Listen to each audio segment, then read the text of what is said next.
MIM को vote मत दीजिए, नहीं तो बीजेपी की सरकार बन जाएगी। ये कहना मेरा नहीं है, ये कहना है बिहार के बहुत सारे और सीमांचल के खास तौर पर बहुत सारे लोगों का।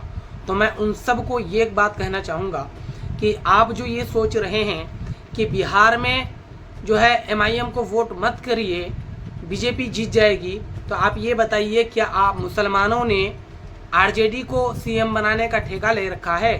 क्या मुसलमानों ने नीतीश कुमार को हटाने का ठेका ले रखा है? क्या लालू को और लालू के बेटे को, लालू के घर चलाने का ठेका मुसलमानों ने ले रखा है?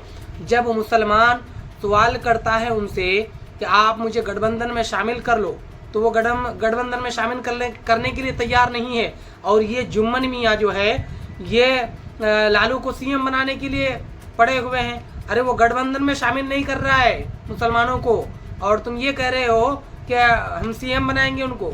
ज़रा सोचो, आपको गठबंधन में नहीं लिया जा रहा है और आप उनको सीएम में कुर्सी में बिठाने की बात कर रहे हो।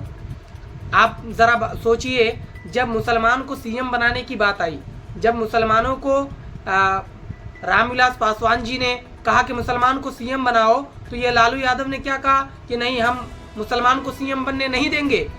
क्या किया उन्होंने?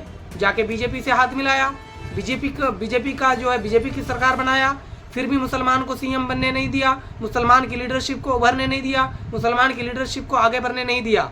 और ये जुम्मन मियाँ जो है ये कह रहे हैं कि हम लालू को सीएम बनाएंगे, लालू के बेटे को सीएम बनाएंगे। आप ज़रा सोचिए, जब मुसलमान की लीडरशिप की बारी आती है, मुसलमान को आगे बढ़ने की बारी आती है, तो तब लालू जो है वो मुसलमान से हाथ नहीं मिलाएंगे। मुसलमान से हाथ मिलाना उसके लिए अछूत हो जाता है। मुसलमान को वो अगर अपनी पार्टी में शामिल कर लेंगे, गठबंधन में शामिल कर लेंगे, तो मुसलमानों को मुसलमान आगे बढ़ जाएंगे, उसको नहीं चाहिए। लेकिन वो जब अकेले लड़ेंगे और बीजेपी के साथ लड़ेंगे, तब उसको मुसलमानों को वोट चाहिए। ये जो है एक ही सिक्के के दो पहलू हैं। ये बीजेपी हमारा खुला दुश्मन है और आरजेडी कांग्रेस ये हमारा छुपा हुआ दुश्मन है। जितना हमें बीजेपी ने नुकसान नहीं दिया, उससे कई ज़्यादा हमें कांग्रेस और आरजेडी ने नुकसान दिया है। आप नहीं मानते तो बाबरी मस्जिद का जो हिस्ट्री उठा करके देख लीजिए, और दिगर बहुत सारे मसाइल ऐसे हैं जिसके हिस्ट्री उठा करके आप देख सकते हैं। सबसे ज़्यादा हमें नुकसान पहुंचाया कांग्रेस ने।